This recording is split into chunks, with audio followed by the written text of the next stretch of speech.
Welcome to the Liberty Bell. We are exploring the moral foundations of freedom, and we are seeking what's right with all of our heart, soul, and might. I'm James. And I'm Joshua, and today we're talking about heroes in American culture and American history. Indeed. American heroism. American heroism. I think that it all started with Jesus. He was like the original American hero, and he continues to be in a lot of homes. But over the years, you see this mindset of, the founding fathers, as days went, time went on, the founding fathers were the heroes. They became, solidified themselves as men that were literally stronger than the strongest man. They morally, and their foundations morally, their mindset, their actions went farther than any other person in the country. Right. They were revered and looked at as men that stood strong regardless of what came after them. And then you see, you go the Spanish-American War, you find lots of the Civil War heroes from both sides that were, wonderful examples of, American heritage, American history. Civil War, I'm a huge Civil War buff, and both sides, I find heroes that on both sides. Yeah. Except for William Sherman. Ooh, and ouch. Ouch. And Abe Lincoln. I'm just easy. Kidding. That's a specific inside joke between James and I. But then you go on and you find the Cowboys. The American Wild West, and how they're heroes, and man, they were heroes forever.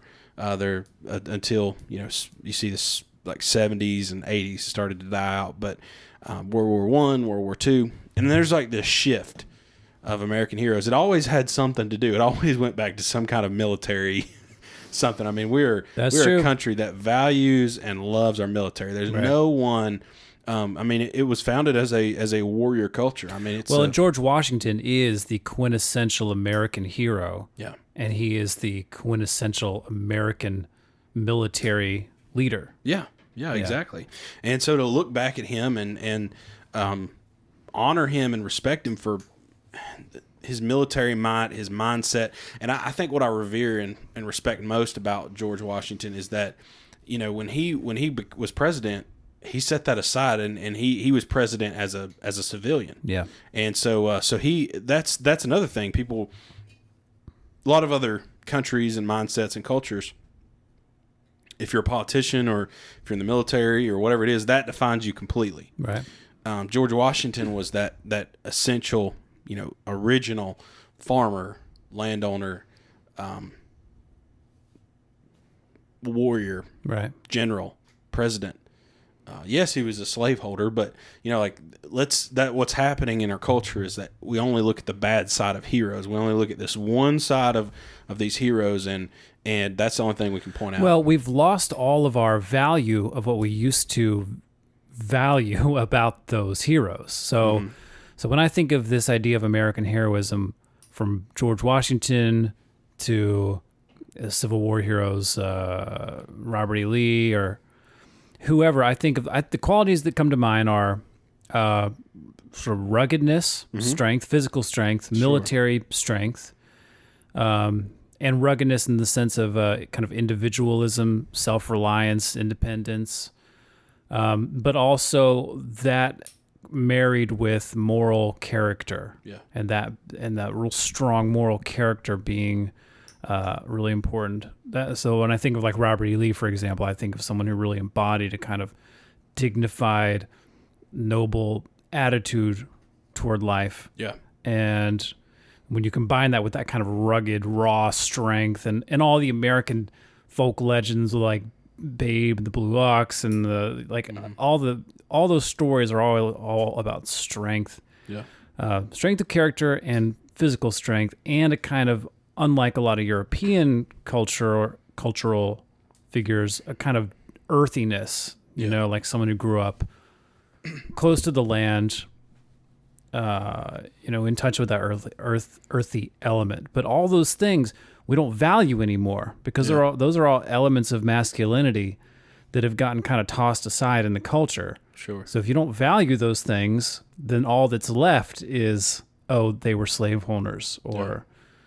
So let me ask you: have you met Robert E. Lee before? No. So why are we trying to destroy him for who he is? Or because Robert E. Lee.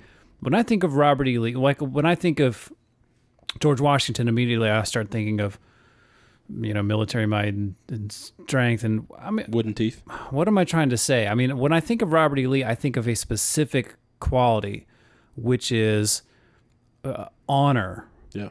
He really, the way he conducted himself in that war, he placed honor kind of above all things in the way he ran his operation. Yeah.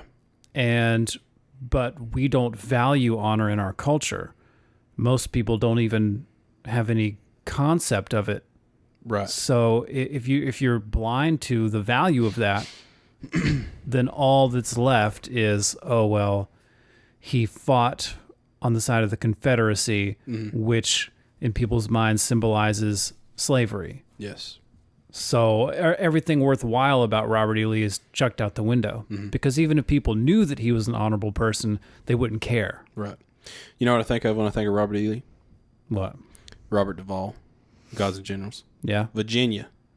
Didn't see it. Virginia. He says Virginia like 27,000 times. Right. You haven't seen Gods and Generals? I imagine that Robert E. Lee would say Virginia a lot. No, and so what I think of about that is the American dream. Yeah. And the mindset that before everything else, my immediate home and immediate community comes first. Yeah. And so that's what people get wrong about Civil War history. Definitely with Lee, they get that wrong. With for Lee, sure. They get it wrong because they think, he is the leader.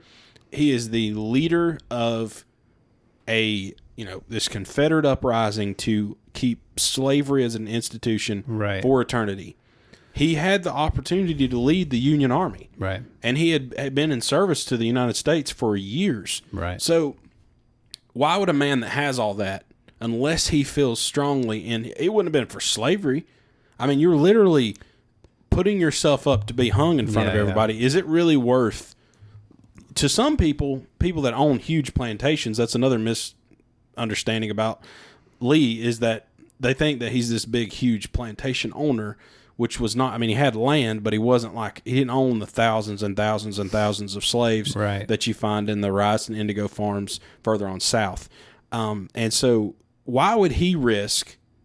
I mean, he didn't know the rebellion was going to be able to hold that long, hold a 4-year war. He didn't realize that. He didn't realize that would be a possibility. So why else would he do what he did if there were not further motivation aside from slavery? And I think that speaks to a hero, is because he is willing to stand. And there were heroes on both sides. Right. I mean, that's the tragedy of the Civil War, is that there were good men, there were good Christian men. Hey, slavery is wrong. But it doesn't mean that there weren't a lot of good men that fought for the South, and there weren't a lot of good men that fought for the North. And so that's a point in time where heroes in America, that you see a divide. That's the first time you start to see this divide. I mean, I grew up in a family where my family doesn't like Abraham Lincoln. They don't like, Sherman and, and Grant and all these guys, because literally everyone in my family fought for the South during the Civil War. Right. I didn't choose for them to do that, but they obviously believed in something. And this may be our last podcast before someone assassinates us, but I didn't choose that, and I'm afraid that people. I see my family members, although I didn't know them. I see the ones that didn't own slaves and didn't. I see them in a position of not having a choice. Yeah. But they had to stand and fight for their home, and that's what being a hero, I believe, is. Well, yeah, and the thing about Lee, that I think it's impossible for people to put themselves in that headspace nowadays of understanding what it meant to Lee, what his allegiance to his state meant. Yeah. Because first of all, if you've grown up in modern age in the United States of America post World War II, we have a much more kind of national sense. Yeah. We don't really think so much in terms of states. World War II was we think in terms of America. It brought things together. So it's impossible to put yourself in the position of someone who lived in the 1840s, let's say, before airplanes, before cars, pretty much before railroads, when really your state was your world. Yeah. And people did not have the same sense of just this big nation, but had that allegiance to their state, but also just the dedication and devotion to the home. Yeah. Because we have a culture that rejects the home. Yeah. Our culture is all about getting away from home and rebelling against your parents and doing something new and rebelling against the established order. That is absolutely, it's wrong, but it's also not the mentality of a Robert E. Lee. Yeah. Well, and we've talked about this before. Robert E. Lee, the Confederacy. I mean, and people also don't understand that he wasn't the. It's not like he wrote the Confederate founding documents. Right. He was not. He's just the leader of their army. His role was a military role. Yeah, and he was not an ideologue. Right. And as he started leading the army, I mean, he didn't start out as in full control like he ended up. Oh yeah, for sure. So anyway, I just think that he gets a bad rap. Stonewall Jackson is my favorite historical character ever. I mean, he is a man with such deep Christian, biblical convictions. I mean, it's convicting to read the letters and things about him, and he went through war and battle literally with no fear. And it wasn't because he was like an adrenaline junkie. It was because of his deep convictions scripturally, biblically. And that scares the mess out of people today. Right. And there used to be a word for that called valor. Right. Right. Like that's a word that words like valor and honor and nobility and dignity, these are foreign concepts in our modern mentality. That's why it's so hard to get people to consider these historical figures seriously. And it's why it's so sad that there's the kind of the death of American heroism. Nobody values it anymore because you can't have American heroism without those qualities. Right. And so, I mean, I guess for me, like in the idea to talk about this in our episode, I really wanted to talk about this and kind of sift through what these heroes look like. We know I don't want to just talk about. We can wrap up maybe by how culture has thrown these things away. Yeah. But we can also we can go against the grain in the fact that let's talk about these people. Let's talk about the heroes, and let's bring up, because the people that built this country, and that goes back to the issue I had with Ed Ogeron last week saying that football is the lifeblood of our country. Right. We don't have anything we have. We can't sit here and do this podcast, and we can't be friends. We can't work. We can't do anything without the sacrifice of people with names that we don't know, people that died. And so that brought me to a story from my family history that I wanted to share. Okay. And so I'm excited about that. But this is one. How much do you know a lot about World War One? Well, I mean, in an overview sense, yeah, I do. I never really knew a lot about it. I know a lot about the story from the European story of the whole conflict. I don't know a lot about America's involvement in World War One. Right. Neither do I. I mean, the most I did learn was from a video game when I was like 18. So that's a part of culture that I'm guilty of. Like that was something I should have known. I should know more about it, and especially as much as I love history. I don't know. It's hard because there's a really vivid story about America's involvement in World War II. Yeah. Oh yeah. I mean, you got D-Day, it overshadows and everything. Right, but in World War One, it's like you don't have the same kind of clear cut story. Well, for instance, I mean, D-Day, how much that sticks out in our mind. Yeah. A girl that we work with, the 6th of July, she's like, it's D-Day, and I was like, you missed it by a month. Like that, like in an instant. That's how much it's ingrained in my mind. Yeah. I knew people that were there. Like, I knew older men that participated in D-Day. So like, we're very much groomed and taught World War II. I mean, the Korean War, had multiple uncles that fought in the Korean War. Yeah. I don't know anything about it. I mean, and that's a shame. But World War One. So what I'm getting at, World War One is something I don't know a lot about. But one of my ancestors, Hubert Lovejoy Fender was his name. He was a private in the U.S. Army infantry, the 30th Division, 120th Infantry. And so, young guy, he was born in Flag Pond, Tennessee, where a lot of my family on that side of my family lived.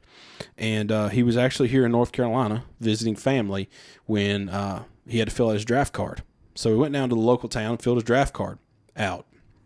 And so he was registered, booked, signed up as a North Carolina troop, even though he was born in Tennessee and lived in Tennessee. Right. And so he's drafted in 1916 or 1917 and trained. I don't know where he trained, but he died at 22, the 29th of September, 1918. Okay. In France. And he participated in a few different campaigns over there. He, an offensive in Belgium and the Somme offensive in France, which was huge. It was a huge combat. It was right there near the end of World War I. And so I've got two specific family members on that side of the family, and there's a graveyard up at my family's burial, pretty much my family's burial ground. Yeah. And there's a specific grave marker that has Hubert's name on it, and another family member whose name was Jake Fender. He died in Germany in 1945. And I've always looked up to these men. Mm. And they were both 22 when they died. They were both killed in wars fighting Germans in the old country, right. the home that our families left years ago. They were both around the same age. They both, I don't know anything else about them. Yeah. But I know that they died serving our country. And that's so humbling to me. Yeah. I mean, I'm almost 20. I'll be 25 this year. And, God's blessed me with a house, vehicles, a wife, got a baby on the way, good job, friends. And they didn't have that. And we value the crap that comes out of, AOC's mouth or Joe Biden's mouth or really anybody's mouth. We value this mess that they talk about, this argument, this divisiveness, the Black Lives Matter mess. And there are people like this that are true heroes that we should look to. Well, and what you're talking about is sacrifice. Right. That is what you don't hear from what, you're talking about AOC and Biden and the modern radical edge or whatever. I mean, what's lacking in that is this idea of sacrifice. Right. Because you've got rights and you've got the sacrifices that are necessary to give rights or maintain rights. Right. But all they want to do is talk about the rights, and we want more rights, and we want to give people rights and rights and rights and rights. Well, you don't have any of that without the sacrifice. Yeah. And that's what we value when we talk about, our grandfathers, our great grandfathers in those wars. When we think about those generations, we think about sacrifice. Yeah. And we honor that, and we remember that, and we pay tribute to that. And that is a really important thing to try to instill in the next generation and to maintain. I think about being a, 20-year-old farmer that grew up in eastern Tennessee, farming tobacco, corn, and beans. And, think about 1917, 16, 17, 18. Like, they didn't have the Google and our culture is very much they didn't have electricity. Numb to everything. Yeah. And World War I was brutal. I mean, it was like... Oh, yeah. It was brutal. The battle, they call it... The report that I read about it, they call it the Battle of Bellecourt, but they call it... I think it's specifically called St. Quentin Offensive, maybe. Okay. There were more shells fired in this one battle. It was maybe a 3 or 4 day battle. There were more shells fired in that one battle than there were in the entire Civil War. Yeah. Yeah. The 30th, it's called the 30th Division, 60th Infantry Brigade, broke through the Hindenburg Line, and that was like Germany's. That was a strong. Germany's got a great military. Yeah. They broke through the Hindenburg Line, and that day, the 29th, the day that they broke through, that's the day he was killed. And he's buried at Arlington, and I really want to go visit his grave. But I think about it, and I think about the next line down, another ancestor of mine being killed at 22 as soon as they crossed the Rhine River into Germany. Yep. And I'm like, it's so, and that's what I was heading to, is that imagine going to this foreign country. Literally, France is beautiful. Yeah. But you go and you literally are seeing the worst of mankind that it has to offer. You've never really known much about the world outside of your country or your community. There's so much there to unpack and talk about a hero and how, like I said, I didn't know him. He might have been a dirtbag, but I mean, right. at the end of the day, I truly believe in my heart that at 22 years old, you haven't had time to develop yourself into what you're going to be for the rest of your life. I mean, no, people probably don't have that opinion about you. Well, he's a this or he's that. I mean, you're a kid. Yeah. And this culture that we've got is so like people wouldn't want me to think of him as a hero. Yeah. Because, well, he was in the military, so he's bad, or he's this because he's bad. Or he was just getting taken advantage of Yeah. by the government, which because people, I think people have really lost the conception of like that people could en masse be willing to fight and die for their country. Right. I mean, maybe it's because, wars in recent history don't have the same kind of clear-cut moral imperative that World War II had, say. But, I mean, that combined with kind of cultural degeneracy in general has led to that. But, like these guys, they weren't just being taken advantage of by international. That's such a cynical view, and it's like, but cynicism is like the only view people have now. So it's not surprising, but it is sad because like those guys, they believed in what they were doing. Maybe not all of them 100%, but there was a kind of general, or at least seems to be, looking back in history. Yeah. Or knowing our grandfathers, knowing our great grandfathers, talking with them, they do express that. So well, and so I think that to say all that I was saying comes back to, maybe everyone doesn't value those people, the names people have never heard. Right. He didn't have a chance to get married and have kids and have any sort of life. I mean, it's a name. His name's largely forgotten. Right.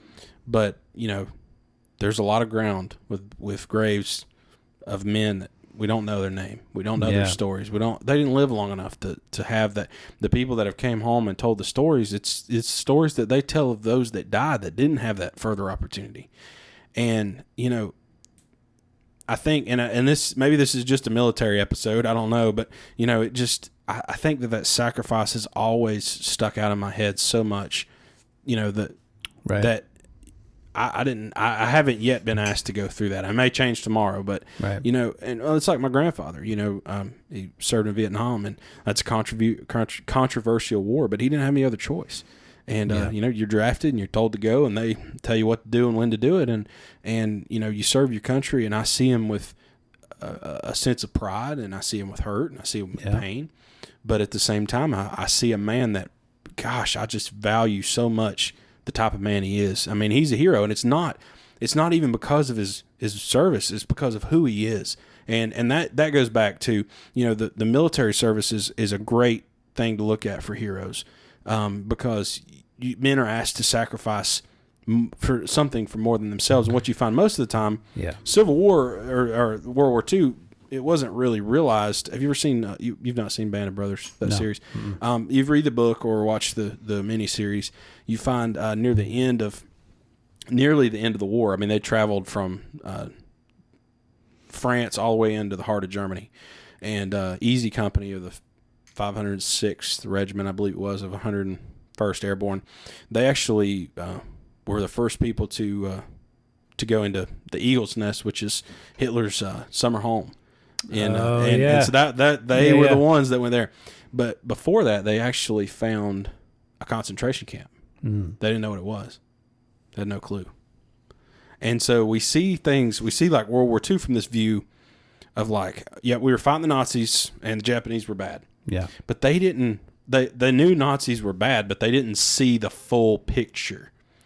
Like that is in a lot of cases. That is exactly what my grandfather said when I interviewed him about World War II. I mean, he didn't fight in World War II, but I just asked him, what was it like being, like, what did everybody think about it at the time? Were people really aware of, like, the political situation? He was like, we really had no idea how bad it really was. Right.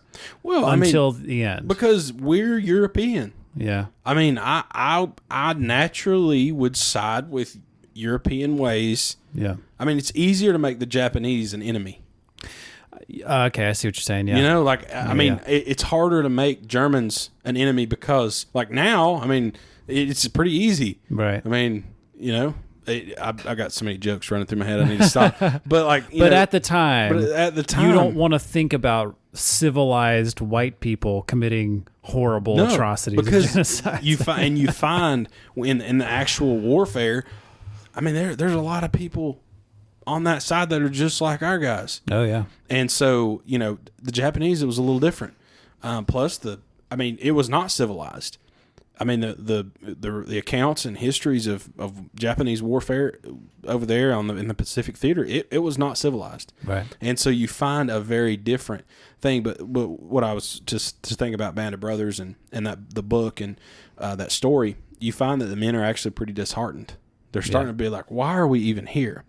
And then you see when they realize what that concentration camp was, it was like, oh, these are Poles and Jews and mentally handicapped and those deemed not fit to live in society.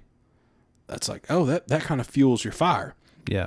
And so with if we want to be heroes, if we want to be, the people that the next generation look to and they're like, man, they're strong men, they're good men, then we've got to realize that these enemies that are coming up against us, some of those enemies look civilized. That's part of the danger of how Satan has invaded the church, is because it's easier to make Antifa an enemy than it is other church people. And Satan's moved his way into the church. That is correct. I mean, there are a lot of evil people who are nominally Christian. Right. And so it looks, these are church people. These are good folks. You know, they're okay. And then you find out that they've got some, maybe not Nazi, maybe they're not like killing millions of people, but at the root and the source of what they're doing, they're evil. They're working towards spreading darkness. Oh, sure. Yeah. And so that's why like this view of heroes is going to have to change. I mean, it used to be the good guy always won. The good guy didn't, it's so funny you say that because I was watching, what was it? I was watching a 90s action movie. Oh, it was Crimson Tide. I was watching Crimson Tide the other weekend, and I haven't seen like a 90s action movie in a while, right? Yeah. And I'm watching this movie, and we're getting toward like the final act, and it's really tense, and it's like the height of the drama of the movie and the height of the conflict, and you're just like, oh, are they gonna make it? Are they gonna make it? And I just inside myself I was like, oh, this movie was made in the 90s. The good guys are gonna win, and everything's gonna work out okay. Right. It's not gonna have this weird postmodern cynical ending where like the bad guy wins or like something weird happens or it goes sideways. The good guy wins and then immediately like turns into he's actually a bad guy. Right. I'm like, no, this is like a 1995 Denzel Washington movie. Yeah. And the good guys are going to win and everything's going to be fine. And it's going to be like a celebration. Well, and so people have the mindset, the culture of heroes, and going back and thinking about people that are really heroes. We talked about Robert E. Lee. We talked about my family members. We talked about you're talking about your grandfather. I mean, there's qualities in these men that are like, I want to be like that. Absolutely.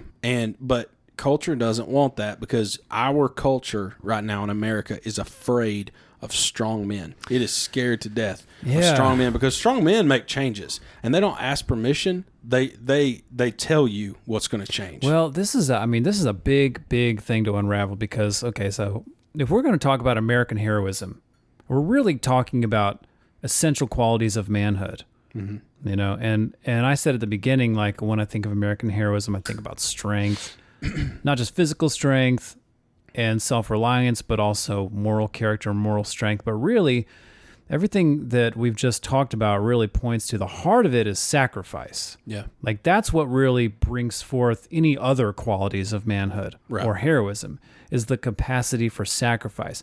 Because really, in my mind, that's what it means to be a man. That's the difference between being a boy and being a man. When you cross over into manhood, it's essentially the point at which you relinquish your hold on your own individual life. Yeah. You accept your own mortality. You know you're going to die.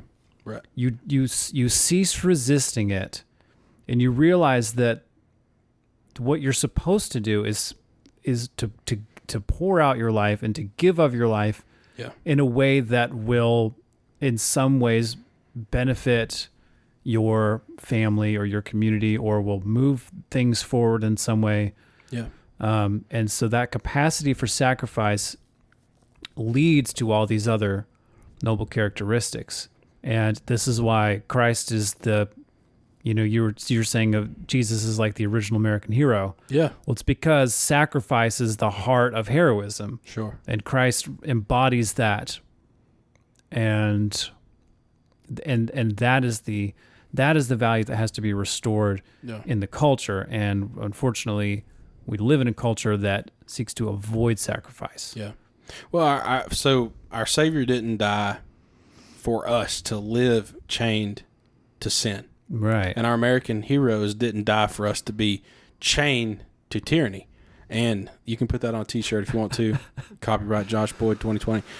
But Christ didn't die so that we can avoid sacrifice. No, exactly. I mean, and so that's the mindset. So there's two things here to wrap that part up. I think about John the Baptist and how, I mean, his head was lopped off. I mean, he was that first martyr for Christ. And it's like, whoa, like, you know, here comes Jesus on the scene, and so many people see, oh, life is going to be so great now.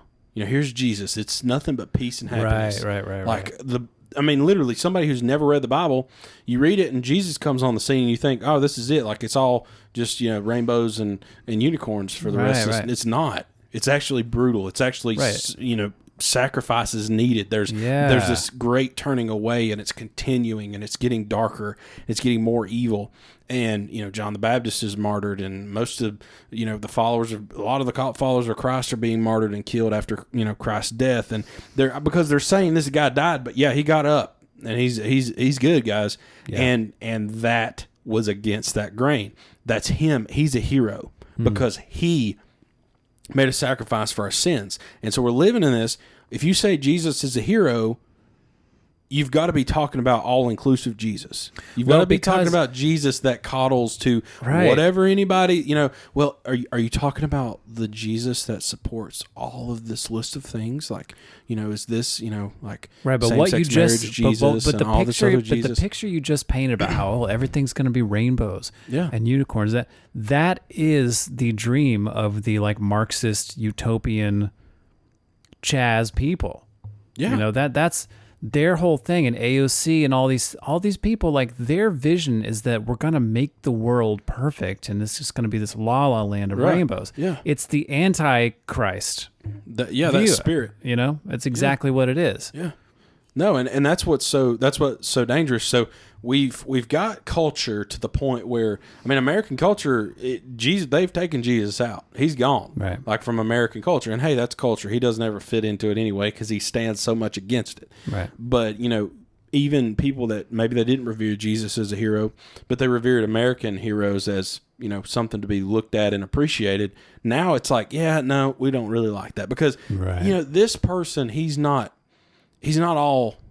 not all inclusive to whatever. He didn't subscribe to my mindset. You know, he didn't die on this hill waving my flag, and, Right. and he was waving your flag, and so we see this division starting up. But if men are going to go back to the way of being heroes, and I think it's not too long, and we're going to be asked to do it. Men are going to be asked to do it. We've talked about this. Yeah, And I think it will have to. Yeah.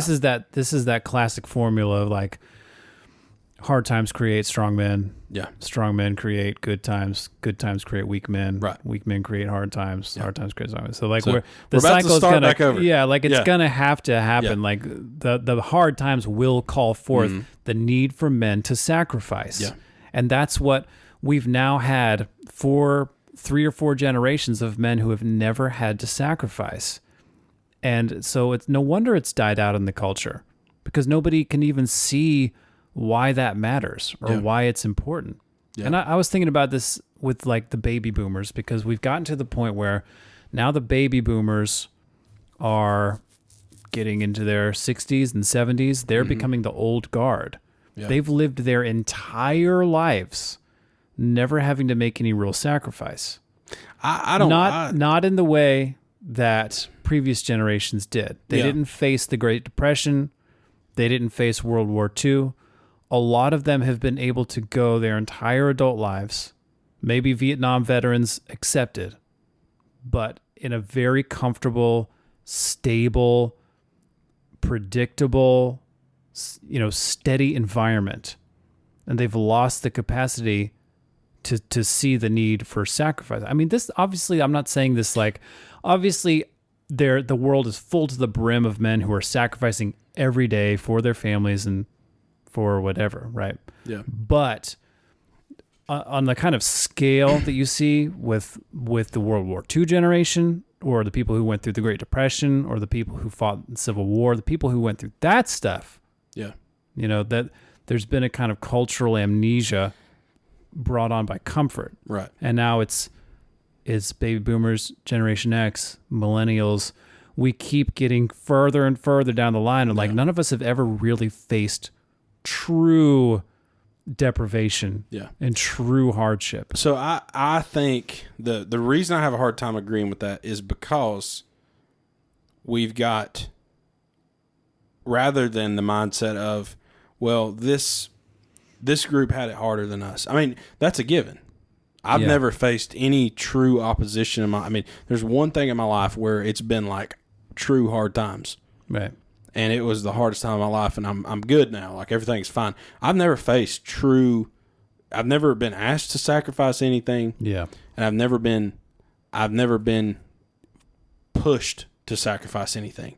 Right. I've never had to do, as far as on the big thing. Externally, yeah. So what I think is great about, the baby boomer generation's divided in half, because you've got like half the group that sacrificed. I'm not even just talking about like Vietnam. I'm just talking about both sets of my grandparents, their mindsets and morals. They've sacrificed. Yeah. And what it is they have made the harder sacrifice, I believe, because they have denied the progressive culture. That's it. World War II, that draws everybody together. Everybody's on the same page. And I'm not saying that the folks didn't sacrifice. My family was affected by that, then just like anybody else's family that was living in our country, World War II. But I think that what we see, and I agree, that's the greatest generation. But I think that from a Christian moral biblical standpoint, I think in the late 50s, 60s, and 70s, what was being presented to the baby boomers was, you just indulge in whatever you want. Yeah. And what they've had to do is they've had to sacrifice. Okay. Well, see, here's the thing. You're talking about your grandparents, Right. who are in a minority culture. But that's what I'm saying, is there's a lot of people like them. I'm talking about in the overview of the culture, in the overview of the country. Generally speaking, the baby boomers are a product of progress. Are people and who growth, are now in their 60s and 70s and metaphorically living in their parents' basement. Yeah. Like, and I agree with you that. see a lot of, and this is why because I remember when I was a kid, growing up in like the late 80s, early 90s, when you saw like quote unquote old people, it was a lot different than when now you see quote unquote old people. And I realized this when I took my son to the zoo last summer in Atlanta. Yeah. And I saw some grandparents with their grandkids. And so here's Grandpa at the zoo. And Grandpa's got like a ponytail. He's like fat. He's like balding with a ponytail. He's fat. He's got on a tie-dye t-shirt. Oh, no. He looks like he's spent his life indulging in something, these things, you know. Yeah. And I'm like, man, even when I was a kid, a grandpa will like, that's someone who like looks like they're made out of rock, you know. They're like getting on to you for having not got a haircut. Yeah. You know. Yeah. It's like that's what a grandpa was when I was a kid. Well, and so I guess that's why we were on different wavelengths in the previous subject, because I mean, when I think of like that's my grandfathers. Yeah. But it's because of they made that choice to be that way. Some of it was, I mean, the area we live in, Great Depression, wasn't a factor here. Yeah. Because like everybody's always been poor. I mean, just they didn't realize it. Well, it's what you're saying though is interesting, because it's true that like for people in our generation, if people our age or slightly older are able to have robust functioning marriages, yeah, that's heroism in our time. But that's what I'm kind of saying is like that's part of this sacrifice, and it's harder, and that's what's harder is like because everything's working against it. Everything is so accessible. You can get whatever you want. It's right there in front of you. All you got to have is an internet connection. All you got to have is $50. All you got to have is this or that, and you can get whatever you want. And it was not that way. So the grandfather thing, when I think about old fellas, old folks, old timers, I think about, spend time with my grandfather, going down, and the guys he hung out with at the, down there where everybody sits at the gas station and talks and smokes and, chews tobacco. And I think about that, and they're all farmers. They're all poor. Yeah. Or they probably sit on a lot more money than most people in town, but you can't tell. You would never know. And I noticed things about them. Most of them were military guys, but even if they weren't, they were still strong in their morals and mindsets, and even the way that they carry themselves. Like just because they care about themselves, so that makes them more presentable. It makes them more important that they don't say certain things in front of women or kids. And I could tell that I was a hindrance to the conversation, because I felt like that they're like, well, this kid doesn't know he doesn't understand what we're even talking about. But specifically, my mom's dad, his mentor, and somebody that was like a father to him, he's a fellow named Earl, and he was an interesting guy. And I remember I was playing. He was over at my grandparents' house one day. I was playing with a little Willys Army Jeep, and he stopped me and he said, "I used to drive one of those in the Army." And I thought that was the coolest thing. I was like, "Gosh, that's so cool." He's like, "Yeah." He said, "I was in the Army in World War II, I believe it was." He told me, or maybe Korea, but one or the other. But like everything about him was like, man, he's like this put together older guy. He's just different. Yeah. And then, but to me, that was the norm. Like that, strong man with that comb over. Yeah. That Snow White comb over, and he's got the cowboy shirt on, and I mean, he's got the white T-shirt on under it, and he's got his nice dress pants on. He's got always nice leather shoes, but didn't act like, oh, look at me, look who I am. And then I working in the financial industry, dealing with people, it's like somebody comes in with their grandkids, and they're like, "Oh, it's so hot outside today." And I'm like, "Are you kidding me? You're a wimp. You're supposed to be the people that make people tough." Right. And you are enabling, like this kid here is like sticking his wet finger in the outlet, and you're just sitting there and letting him do that. I'm like, I mean, I got a spanking from my grandmother when I was a kid, and she cried.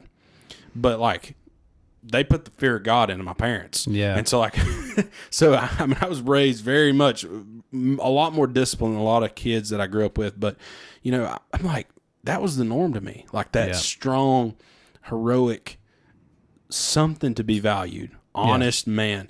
And I guess that's where I look at that. We talk about that. You see the 60s, 70s are that time where you start to see that falling away because things are starting to get more accessible. There's more distractions. There's more progress. There's more money. People have, it's easier to survive with less. I mean, nowadays you can, except for the area we live in, you can work at McDonald's and nothing against working at McDonald's. Somebody that works at McDonald's and literally makes that a career because they're passionate about it. Yeah. I have no problem with that. Absolutely. But somebody who won't, you work at McDonald's and you make $10 an hour, but you won't apply yourself to become a manager. You won't apply yourself to, I don't care if you were the top ice cream machine cleaner. You don't clean it a lot because it's broke most of the time. But I don't care if that's your specialty. If that's what you're best at is cleaning the stinking ice cream machine, right, then you do your best at that. You don't have that. But you can make a living and literally afford an iPhone and a PlayStation, making $10 an hour, living at mom and dad's, and you can just live this happy life. Why would culture want to do anything different? Why would culture want to sacrifice anything? Why would culture say, you know what, I'm going to give more of my time, more of my dedication, more of my stress, more of my frustration to this job or to my pursuits to make more out of myself when you can live pretty happily with nothing? Right. But is that really happily? Can you really live happily living without sacrifice? That's what is unfortunate about so many, like this epidemic of like guys living at home, or guys just growing up into adulthood without being married, without having kids, without having any serious responsibility, just spending their money on drugs and whatever, and just hanging out, living at parents' house, working for minimum wage. Sorry. People have lost. It's so sad that culture doesn't teach that real fulfillment comes from sacrifice. Yeah. Like you're not getting anything living that way. You might think you are. Yeah. You've got a lot of kind of empty pleasures in life maybe, and you've got it easy, but you have no idea what real joy feels like and what real fulfillment comes like, because it only comes through sacrifice. Well, and so that takes me to 1 Corinthians 13:11. When the Apostle Paul says, when I was a child, I spake as a child. I understood as a child. I thought as a child. But when I became a man, I put away childish things. Yeah. And how that, like, that's part of the issue. That's part of the problem. I mean, I am a big kid. I'm passionate about the things I love. I'm passionate about things I like. I have a lot of hobbies and pursuits and interests. But at the end of the day, my family, well, God comes first. And then my family comes after that. But I believe, if you put your family where they're supposed, if you put God first and your family falls behind, your family's always taken care of. Yeah. Because that's the way God designed it. Your relationship to the Lord comes first. But to have a correct relationship, that means putting your family before yourself. Yeah. And then you put other people behind your family. You put other people before yourself. And that's the issue, is that we've lost the mindset to sacrifice anything for other people aside from ourselves. Yeah. And so that's why it's okay. That's why it's acceptable for you to make nothing of yourself and have this, semi-happy life. I don't have any bills. I don't have this. I don't have that. I can buy what I want. I can do what I want. I can have the drugs I want or the alcohol I want or whatever, and just live it up, because there's people older than that person they're doing the same thing. Yeah. They're living off that system. They're taking advantage of whatever that is. And we don't have the men and women that went through those hard times. And so this is where I come back and I agree with you. I guess I disagree in my specific situation or circumstance. But as far as the full spectrum, I agree with the mindset of like the 60 and 70, that the older folks right now, a lot of them chose their own way. Yeah. And they're not those people that, like, used to, you didn't have to tell somebody, like, you didn't have to scold them for doing something against social or moral foundation. It was just, everybody was pretty much on the same page in general. Yeah. It's like the culture was this way where things were just unheard of and like, you don't do that. Yeah. A lot of it, the cities. You go to the city, and I mean, it's just there. That's where the sin and crap was just rolled up and left, and a lot of people, especially out in the country, I mean, it was just family was important. All my family farmers. Yeah. Working at home, you work with your family. Yeah. It was hard not to be close to your family. I mean, you're so right about that. There used to just be like, it was just like the water you were swimming in, like this kind of moral structure to everything. Mm-hmm. And you didn't have to constantly, and you're going to find this out. You're about to become a parent. It is like no joke how hard it is. Yeah. Because there's it's not in the air anymore of like this kind of social reinforcement of the moral structure everywhere. Yeah. You got to work overtime to instill that in your kids. Yeah. Because everything around you does not prop it up. In fact, works against it. Yeah. And it's so much harder than I can even tell you. And that's all. It's always been true in its own way. But true. It's never been more just right. because of the access that we have to whatever we want.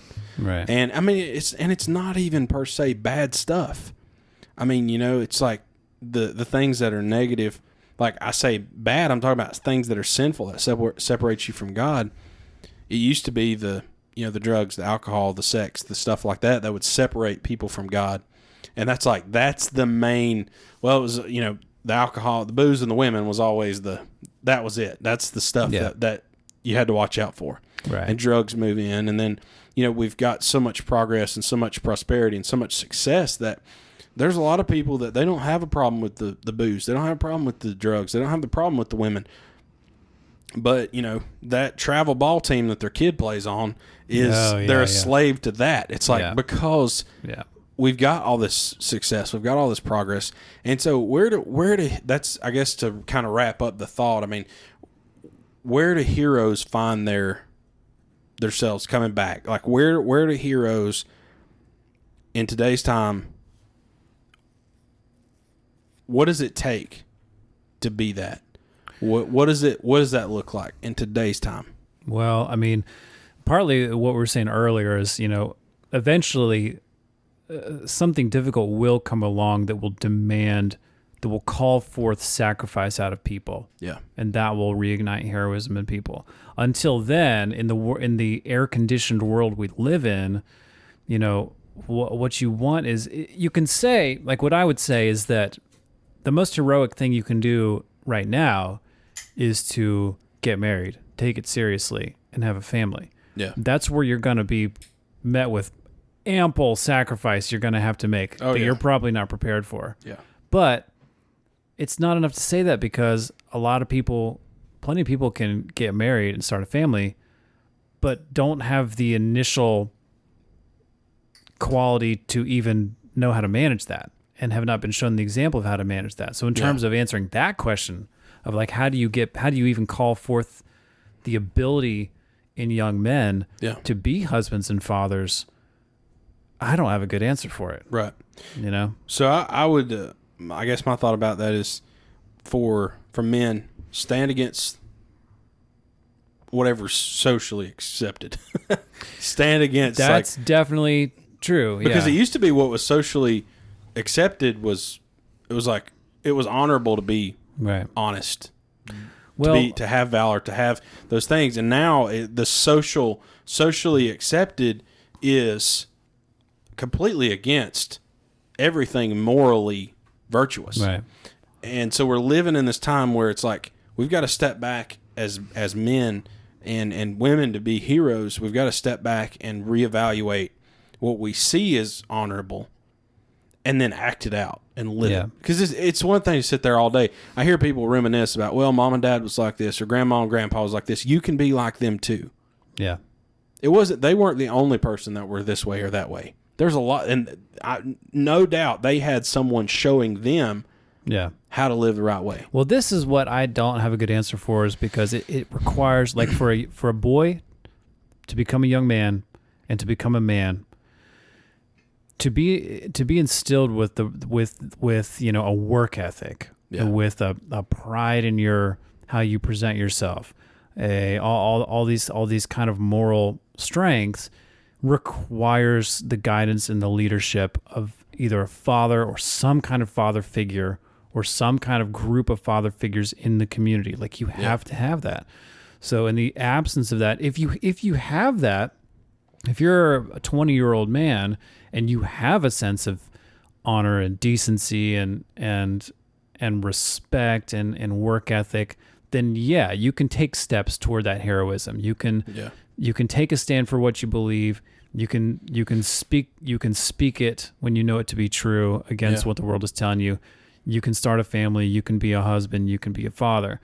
But if for young guys who didn't have that at all, that's where I'm like, I have no idea how to talk to those guys because I've tried. I mean, I'm 36 and I have certainly made attempts in my adulthood to try to, convince or mentor or be an example to younger guys who I can see don't get it.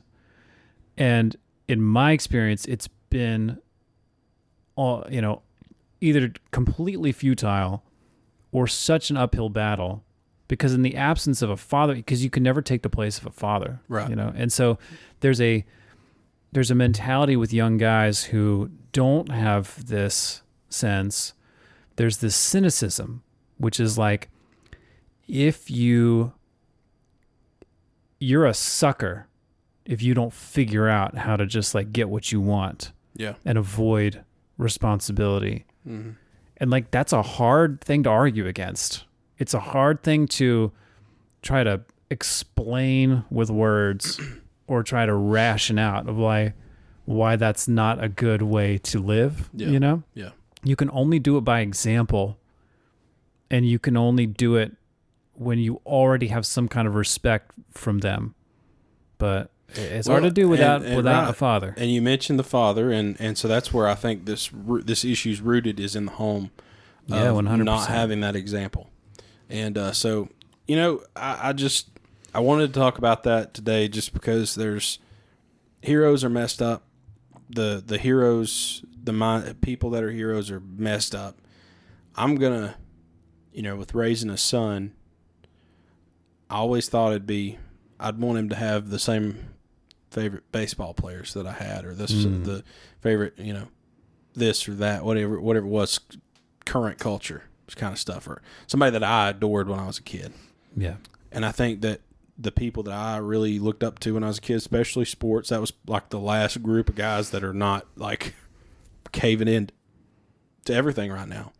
And I'm like, you know what? I mentioned, my ancestor that died in World War I and World War II. I think that my approach is going to be more historical. Yeah. Look at these men in history. And it was always put that way to me, but I had these sports stars and players that I looked up to, and I'm like, man, there's not a guy I can think of right now that plays a professional sport that I'd want my son to look up to. Well, I'll tell you that. And it starts in the home and presenting those heroes to those kids. I have found family to be a big gateway. Yeah. Because the first thing you find out when your kids start growing up is they're not into the same things you're into. Yeah. They're going to be into totally different stuff, and you can't really give them like the same, celebrities or movie stars or musicians or athletes or whatever that you found heroic qualities in. It's just not going to work. It doesn't translate because they have totally different skill sets, totally different interests. Yeah. But I've been really surprised with my son at how much he's taken to the family aspect, right. Because what you do have when your son comes is he's going to look at you with awe.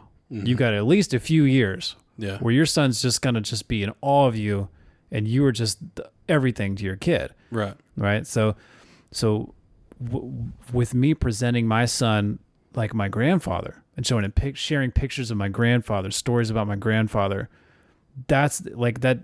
It just travels up the chain. He's already looking at you with awe. Right. So if you just go up to the next father and the next father, that's an easy path for a young boy to see the light through, And my son, my son's reaction to like my grandfather. I mean, my grandfather's always been, I never knew my grandfather. He died in a training exercise in 1964. But he was always a hero to me. Yeah. Right. But he's way more to my son. Yeah, which like surprised me. I had that's no idea cool, that it would be like that. Right. but he's got pictures of my grandfather in his room. Wow. You know, like he's into it. That's awesome. So, and see, and that's an honorable thing, because there's that sense of sacrifice. There's that sense of, moral, a moral mindset. There's, a sense of honor, and of course, pointing my son to Christ is essential. That's foremost. But at home, being who I need to be. So, because one thing, you're talking about trying to talk to people younger than you that maybe didn't see things like you see it, or maybe you see they need a little direction as men. Yeah. Well, younger than you, you're probably talking 25 to 30. Mm-hmm. By that age in your life, you've settled in pretty deep. That's true. With who you're going to be. Now, of course, Christ can change that. Becoming a Christian can change that. But you've settled in who you are. But as men and as leaders in our homes, if we want to see true heroes come back into the minds of the coming generations, one thing kids can't handle is somebody that stands against peer pressure. And if you raise a kid, you've got a son that, he's 8 years old. He told me the other night. Yeah, he's 8. You raise a kid that he values this hero, this Air Force pilot, died before you were even born. Right. That's who he values. And these kids that he goes to school with, or is friends with, or runs around with on the playground, they value some dude that plays Fortnite on YouTube. Yeah. And it's like, that's different. Right. There's something to that, because he values something that's like, it's different. It's old. It's like strong. They don't know how to explain it. Yep. But the kids see that.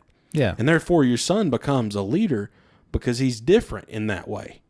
And then he gets a little older, and then it's the physical, or not the physical, but it's those relationships that the kids have with one another, where there's controversy, there's argument, there's exchange, there's bully, there's those kind of things. There's mistreatment, and people will look to him because he's always looked at things different.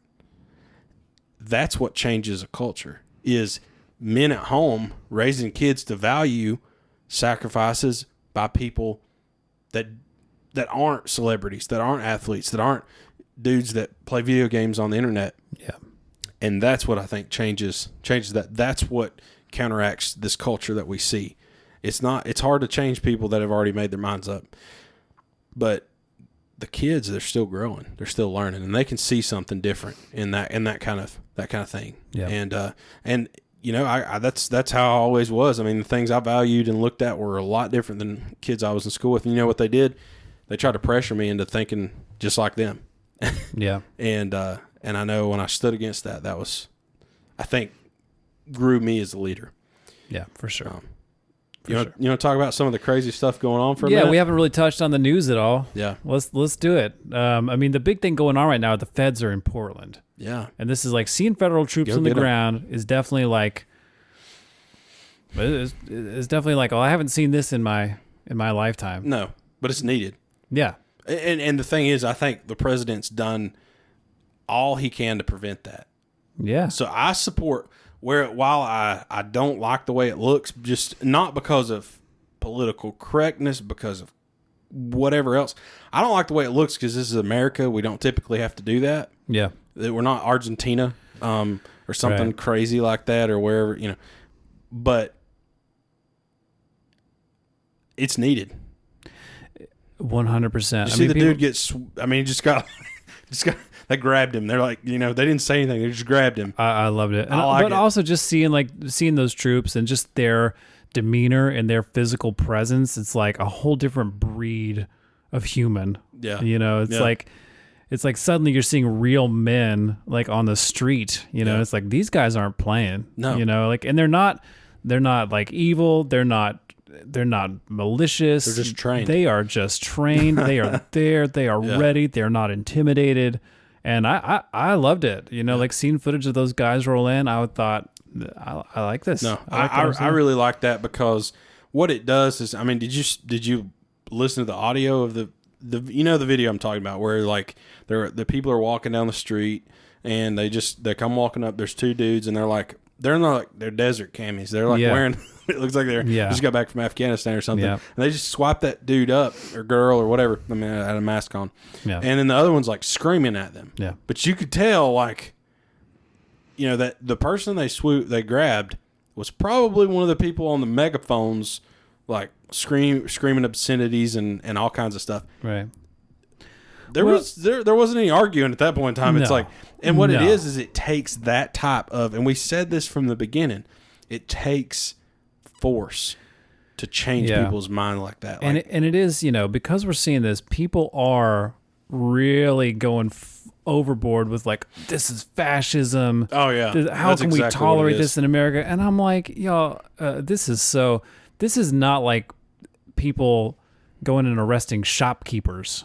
This is just, people saying that it's an extension of this lie of like, well, they're mostly peaceful protesters. It's like people. While the buildings are burning in the background. I mean, the cities have been on fire. And I mean, it's just been so out of control and people won't be honest about it. And I saw this great Alyssa Milano, who Alyssa Milano is. She was saying the deployment of federal agents should, quote unquote, concern everyone. Yeah, okay. And I'm like, you're saying this now? Have you not been concerned at the massive devastation of public property and the massive loss of lives at the hands of these crazy people burning things down, ripping down statues, burning buildings, shooting people? Yeah. This isn't concerning? That's concerning. Like, what do you expect? But because that's gone on for so long, and it's like, oh, it's no big deal. Suddenly there's boots on the ground. It's like, oh no, now things are serious. No, things have been serious for 2 months. And if their local leaders were worth if their local leaders were, gotta be careful. If their local leaders were worth anything, they would have had that done to begin with. Yeah. I mean, they have the forces and the means to do it. Why are we just now doing it? And they'll blame President Trump for doing it. Yeah. But it's the local leaders' faults that the feds are even there. Well, I saw a great quote on Twitter, and it said, if you can't handle secret police coming and arresting people, maybe socialism isn't for you. No, I mean, exactly. Is that not the truest statement? Yeah. I mean, because that's what we're gunning for. Is we're gunning for this. We talked about last time, or maybe, I don't know, sometime, how. Yeah, last time we were talking about the Fourth Reich, how nationalism is like, they want to dismantle the nation we have. Yeah. But whatever they set up in the future, it'll be a nationalist state. Right. It's whatever this, this Fourth Reich, that'll be the nationalist state. Right. And we saw that with Chaz. We saw how everything that America has that keeps society glued together, they had that. They had armed police. Yeah. They had walls. They had walls quicker than we have in 3 years. And Trump's doing it. But anyway, it's just like they had these things. I just think comparing what's going on with like these federal troops in Portland, trying to make a comparison between that and like KGB, secret police or something, it's like, it's such a false equivalency because it's like, that is not what's happening right now. Like, this is a absolute last resort attempt to restore law and order in a situation that has gone way off the rails for a long time. Now, the KGB secret police that these people are comparing them to, that is what we will have in the AOC Biden future. For sure. And that's it, where you have they're like, well, we don't want to just be picked up by police without being them identifying themselves or telling us what they're doing or whatever. And yes, I mean, you're exactly right there. Yes, that's not what anyone wants, but it has been the president leadership has been so patient with these people. Yeah. I mean, I was ready for public executions a long time ago. Like, you know, I mean, it's just. I mean, how long can you tolerate lawlessness to just spin out? Like, that's my question to all these people who are complaining about this. Well, you get to a point where lawlessness takes a hold that you can't get rid of in a generation. That is right. And so that's what's right. That's I guess where I see where Trump is, where it's like, yeah, well, you know, I mean, and this is not something he said, like he didn't tell me this on the phone earlier, but you know, like I could see where he's kind of like hesitant to do too much because it's an election year. But then at the same time, inaction is enabling these people to just, and I'm not criticizing them. I'm just like, you know, these people want to do this. This is America. Like we talked about World War II. Those state lines that used to be so important kind of melted away to where we were more together than we've ever been. And so it's always been like we're one nation. Yeah. And you go do that, like you're hurting my family. You're hurting my people. Those honest American citizens in Portland, those are my brothers and sisters. Yeah. I don't care what color they are. And so, you know, I take it very well. So this goes to Glenn Beck last week.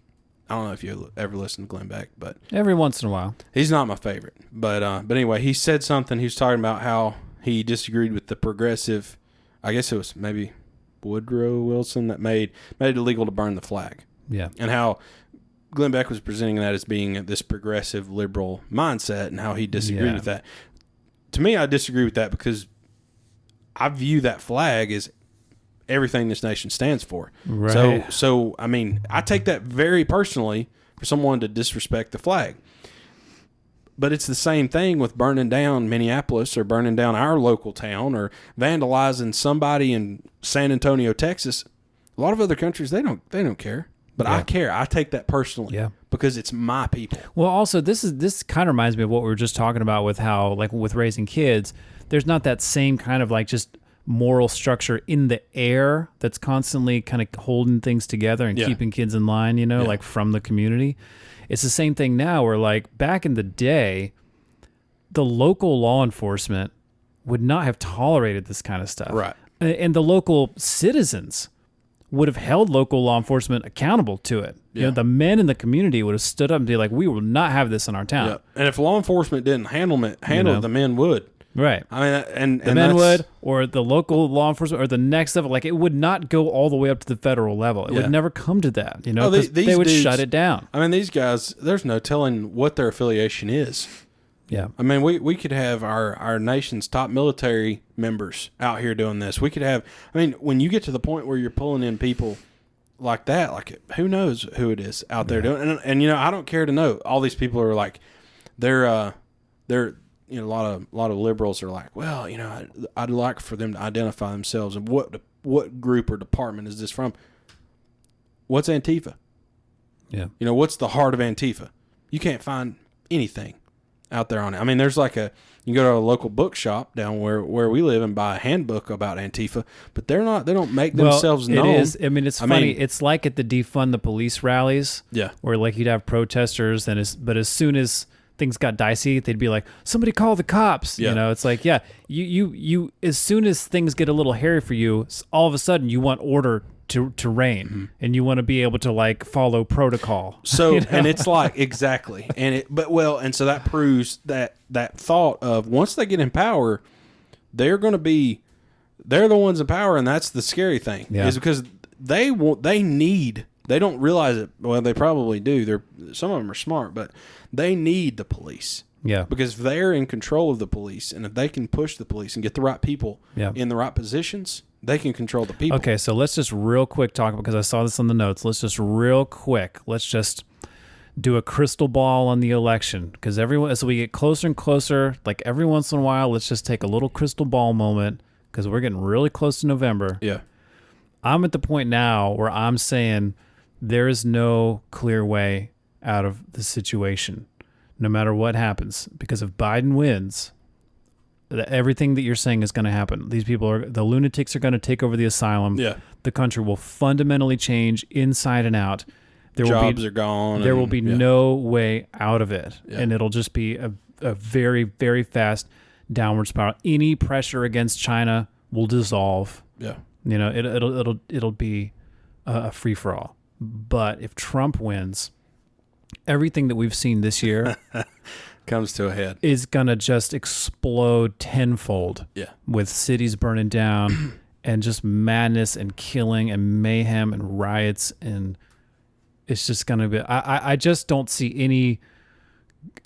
That's where I am with this election. I'm like, no matter what happens, it's bad news. But I'd rather have Donald Trump in office and it be bad than 100%. Which I think that he will. I mean, I told you the other day in part of our, we have these water cooler discussions at work sometimes. Right. I told you about the polls. Yeah. You know, they're what they're doing is they're looking at registered Democrats and they're polling registered Democrats on how they're going to vote. Yeah. What do you think 90% of registered Democrats are going to say? We're going to vote Democrat. Right. So that's why these polls are against the president. And I can't remember where I saw it at, but there are polls, and it's probably a lot of Democrats polled, and the president is gaining ground with the Democrats. And it's bad when a party is fundamentally falling apart. Like so that's what you've got is I am praying very hard that some people, even people that think they're radical left, are going to be like, oh yeah, that this is beyond this, because it's not Joe Biden the president, right, it's Joe Biden the puppet. Well, also we're not in the idealized. Some people are having a kind of ideal sense of being on the radical left maybe a few years ago of like, oh, it's all going to be rainbows and kitties and unicorns and stuff. Yeah. But now it's like, I'm glad you threw kitties in there. Now it's like, that's a huge population of the voters. Now it's a reality check of like, oh no, this means that there will be no police available when someone's breaking into your home. And this means that your business is going to get burned down. And this means that there's going to be no more society to live in. Yeah. Well, okay. So what about the black lady in New York that defaces the Black Lives Matter? This is what I want to say a minute ago is like, what about that lady that defaces the Black Lives Matter mural? Who called the cops? Because she was arrested very quickly. Yeah. I mean, it's probably a protester standing there that's like, call the cops. That's my mural. Call the police. I mean, and so like that, it's not going to work. I mean, if Biden goes into now, I'll say, I mean, I don't mean to be a Debbie Downer. I think Donald Trump will get reelected. I think so too. But I think 2024 is a Democrat or a socialist. Well, I think the Democrat Party will be gone by 2024. But it'll be 2024 is going to be hard.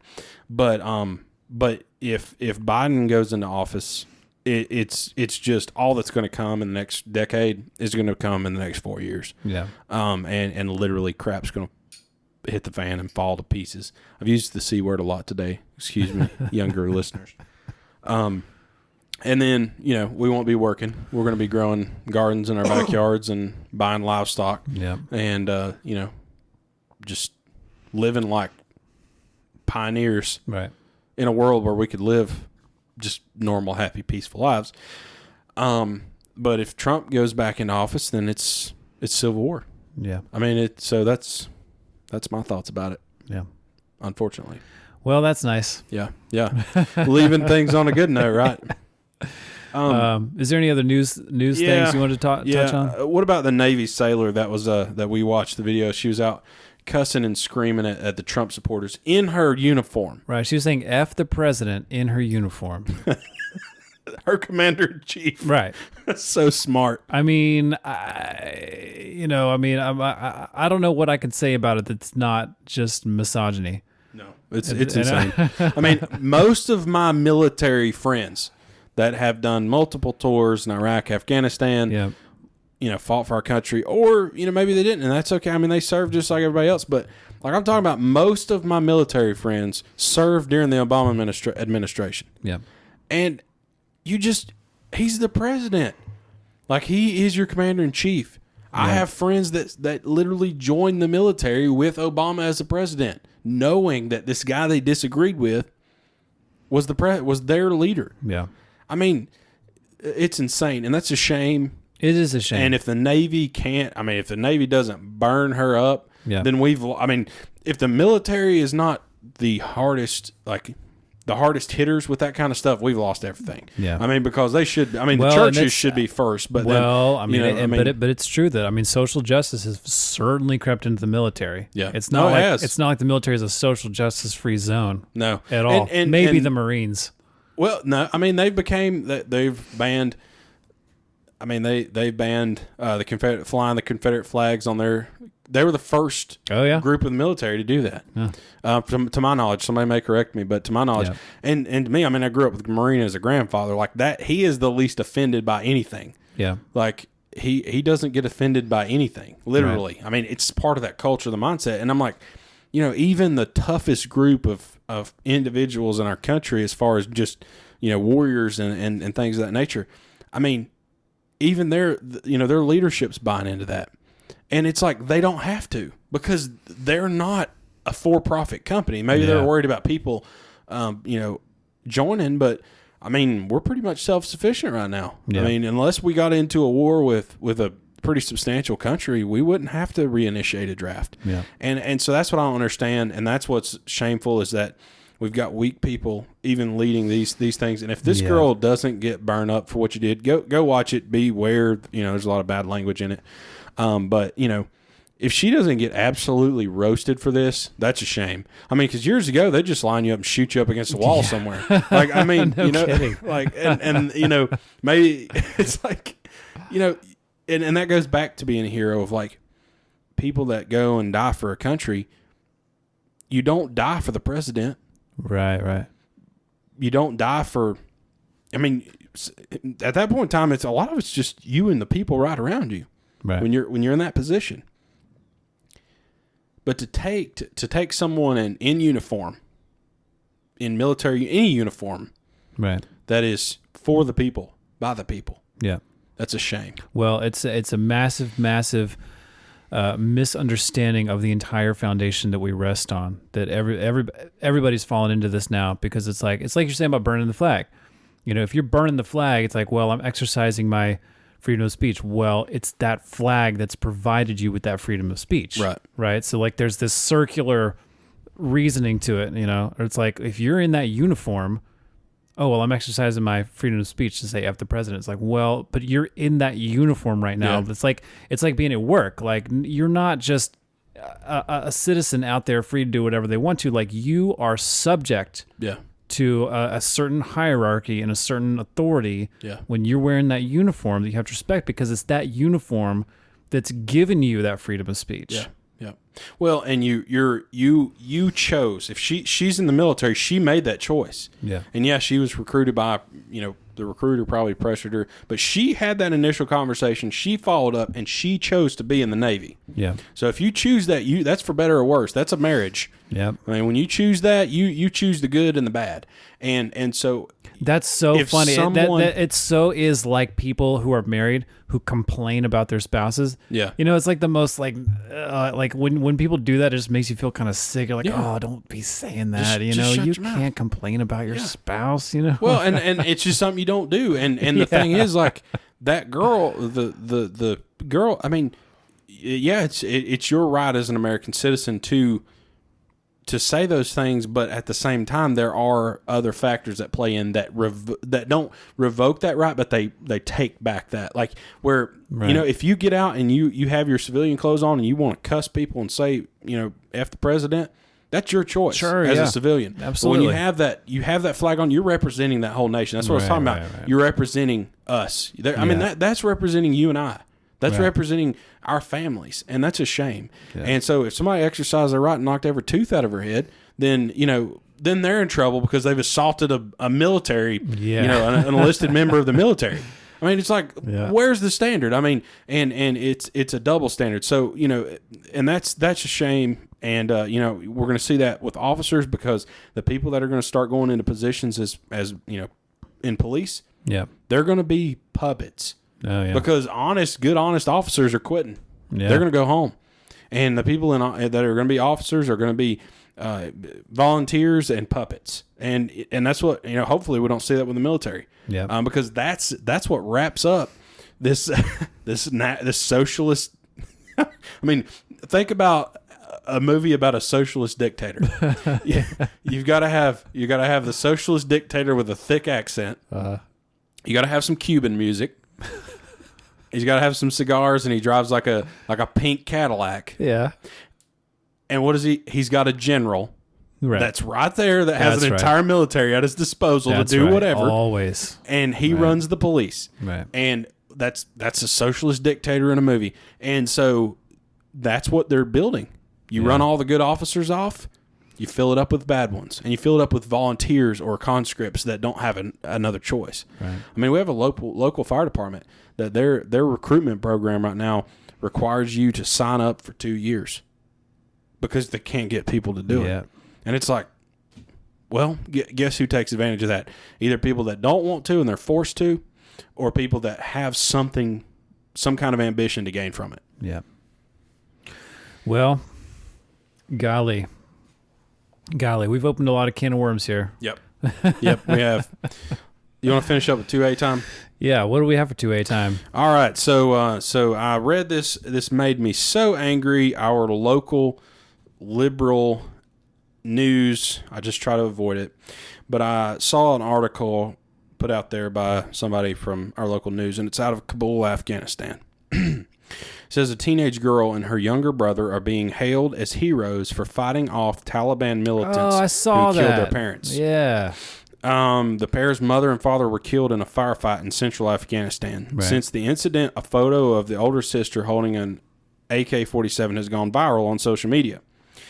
Dozens of Taliban fighters stormed their village of Girivah last week. It wasn't clear what the reason for the raid was.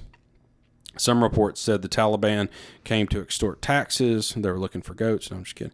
From the villagers, the Associated Press reported, I can be racist against the Taliban, right? Sure. Kamar Gul, 16, and her brother, 12-year-old Habibullah, were asleep when the attack started, and the Taliban militants stormed into the home, dragged the children's parents into the street. Now, this stuff happens. This is real. I get it. There's a reason why we're doing what we're doing to try to fight the Taliban. Except for when Obama was in office. The Taliban took both my father and mother out and shot them in front of my eyes, Kamar Gul told reporters on Tuesday. Each child grabbed a gun their father kept in the house. Then they fought back. I had no choice but to take my father's gun and fire on them, she said. 2 were killed and another of them was wounded. Between the 2 of them, the brother and sister killed 2 fighters and injured another. They kept shooting until other villagers arrived and the Taliban fled. It says, it goes on to say that the incident triggered widespread attention on social media attention. That was not written well. Right. Specifically, Kamar Gul's actions. A photo of her holding her father's AK-47 has gone viral, triggering a deluge of admiration and praise for the teenager. Okay, the point of 2A time this week is why in the world are Americans just absolutely hailing this Afghan 16-year-old for using AK-47 to defend herself. But if I put a picture of me at a shooting range on a Saturday on Facebook, I'm like a racist bigot. Like, it's okay for somebody on the other side of the world to use a fully automatic firearm to defend themselves. Well, okay, this is exactly what I was saying about having generation after generation now that's lived their whole adult life in a very comfortable, air-conditioned, peaceful, stable scenario. Because here's why that happens: is because Americans have. When an American thinks about Afghanistan or thinks about Syria or thinks about some war-torn place in the world, they can picture an AK-47 in the middle of all that. It's all about framing and context. An AK-47 seems at home in that situation. An AK-47 is a natural fixture of that landscape. Yeah. But people cannot imagine American life in an American suburb, an American air-conditioned world. An AK-47 seems totally out of place. But that is ridiculous because people are blind to the fact that violent crime happens all around you all the time. Like, violent crime is going on. And at any moment, yes, you absolutely could be victim of something like that. Sure. You know? Well, and most people that do not believe in the Second Amendment for its natural purpose of protecting yourself have never thought of themselves in a position of having to protect themselves. Right. I'm glad this girl defended herself. Yeah, I'm glad she did that. That's great. That's awesome. But the reason it doesn't happen in America right now, the reason the Taliban can't succeed in America, the reason groups like that don't succeed, is because if you come up to somebody's door demanding them money or you're going to kill them, it's highly likely they'll give you a new belly button. It is highly likely that they will leave you laying in the street dead.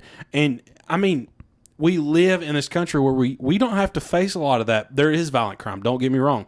There's a lot of sexual assault. There's a lot of murder. There's a lot, but we don't face these groups. That's what's so concerning about the Stone Mountain crowd and the NFAC group, is because that looks like the Taliban to me. Right. We don't live in that world yet. Right. But here's the We're thing. on our way. The reason why we don't have to deal with that stuff is because we have rule of law. Yeah. We have law enforcement. Right. We have all the things that all these people want to dismantle. Yeah. You know? And it's like, what world do you think you're going to be living in? Right. If you dismantle the police, right? Yep. Destroy the economy, you know, the people, and this is my other gripe with like a lot of baby boomer Gen X people who don't understand that, like, just because you've lived your entire adult life in this world, don't take it for granted. Right. Like every civilization has fallen. Yeah. Like the lesson of history is that eventually every society plunges into resource wars, scarcity, just horrific stuff. Like, it is possible. Yeah. With a certain with a certain set of policies. Yeah. And a long enough timeline. That's exactly the situation you're going to find yourself in. But this is the most unnecessary fall of them of history. Right. Like, it shouldn't have to be this way, because for so many generations it was sacrifice, honor, moral. But we've gotten ourselves to, I mean, literally in the past 20 years, we've created the condition to fall. In the past 40 years, we've sped that up. And so to finish up the 2A time, I mean, so that girl, I agree with what she did. That's great. I would do that in the same situation, I would hope. But it's bad that American news media praise that, but somebody that defends himself at home is a criminal. Yeah. So the last part I wanted to talk about in 2A time is we did a review of my 45 Shield. Yes. You want to go back over that real quick on here, and then we'll have kind of like both mindsets. Can I talk about that for a minute? Yeah, sure. And just if you're listening on the podcast, make sure you check out our YouTube channel, because we're going to go live with that Shield 45 review in the next few days here. Yeah. So we'll give people a little sneak peek at the 45 review. Sure. So what our plan is, I think, going forward with YouTube, is to do some gun reviews. We'll take 2A time occasionally like this and just kind of throw little bits and pieces of that. Yeah. But I want to do a short term and a long term review of my Shield 45. Okay. So we've done the short term review, and I want to recommend anybody that's looking for, maybe, I would say it's probably shouldn't be the like first the first concealed carry pistol you go buy. like you don't need the cart before the horse. Like, right, you gotta get something that's going to get you through. James, you're in the market. I think maybe a Shield 9mm. I'm looking at the 9mm. Yeah, I mean, I when you first asked me for some recommendations, Smith & Wesson was where I went. Yeah. Love my Smith & Wesson guns. Yeah. And we'll have some more Smith & Wesson reviews on our YouTube page and on here. But I want to really recommend the Shield family to people. We're not sponsored by Smith & Wesson yet. No, definitely not. Definitely not. Not at all. But Josh, tell us what's so great about it. I paid my money. I paid my money to get this gun, and I absolutely love it. It is a little, 22-ounce, 45 caliber, compact pistol that is comfortable to carry. It looks awesome. It sounds cool as long as you have ear protection on. It's easy to conceal. It really is. It's ergonomic. It's ergonomic and small. I was surprised, because I had handled the 9mm at the store looking at them. Right. And I'm like, oh, this is great. I love this. But then yours, it's not that much bigger. No. And I'm used to my Colt 45, it's lighter. which is this giant, it is lighter heavy than the 9mm thing. But yours, that thing is handleable. The Colt is what it needs to be. Right. A brick with the barrel. That's what a Colt 45 is. Yeah. That's the spirit of a 1911. I love that. Yeah. But this is a different direction, because I'm afraid that the 45 caliber, I mean, you got people like me that I'm like, I like the big stuff. I like the stuff that'll take a door down. I like the stuff that I could kill a grizzly bear with. Like I want a multi-purpose. I want napalm put into a brass casing. Like I like that kind of stuff, because I want something that if I need to take a tank down, or if I need to take down, a coyote in my backyard, I can do it. And that's what this does for me in a package that I can carry anywhere. And that's what I like. Check the Shield family out. I can't recommend the EZ yet. I'm not a fan of what the EZ looks like. I've got a brand new magazine in the mail this week, Guns and Ammo Handguns. Yeah. Just got it in today. I'm going to read their review. I'd like to get my hands on one and try one out. I haven't used one. This is superficial. I just don't like the way they look as much. No, they look communist to me. Like if a KGB member on it, I'm about to tell you, if a KG member is like robbing if he's like going to blow something up, and he's on a train and he's being chased by the authorities, and he presents a pistol, it looks like the EZ, and that's what I don't like, because you know what I mean, like more of the like real thin, long barrel, like kind of looks like a Beretta. We talked about that. Right, it looks like a Beretta, nice and light, and Beretta in a lady's handbag. Right. Thank you, Sean Connery. But anyway, I would recommend the Shield family as far as the 9mm, the 40, and definitely the 45. Okay. It shoots well. It's very light, low recoil, considering. I mean, it doesn't have your 1911 recoil. No, definitely not. It doesn't. And my wife was shooting it out there with us. Yep. And she was like, "Yeah, this recoil's not so bad at all." Yeah. And so check that out. There'll be more to come. Maybe in the next 2A time we can go a little bit more about carry and things of that nature. But yeah, we got the YouTube video on the way. Tell us about how they can reach us on email and also Facebook. Yeah, so email us at libertybellpodcast@gmail.com, and make sure you subscribe to the YouTube channel, hit the notifications, leave us some comments. We're trying to hear from you. Let us know what kind of gun reviews you want to see, because we got some family guns we're going to do, some older guns. We got some new guns we're going to do. Tell us what you're into. Tell us what you want to see, and let us know what you think about all this stuff we're talking about and the impending collapse of our civilization. Yeah. But mostly about the renewal of manhood, which is what we're all about. Yep. We believe that only the spiritual strength of men can restore America. We are pro-gun, pro-cop, pro-military, pro-45. Pro-45. And we hope y'all stay tuned. Thanks. All right. Thanks for listening.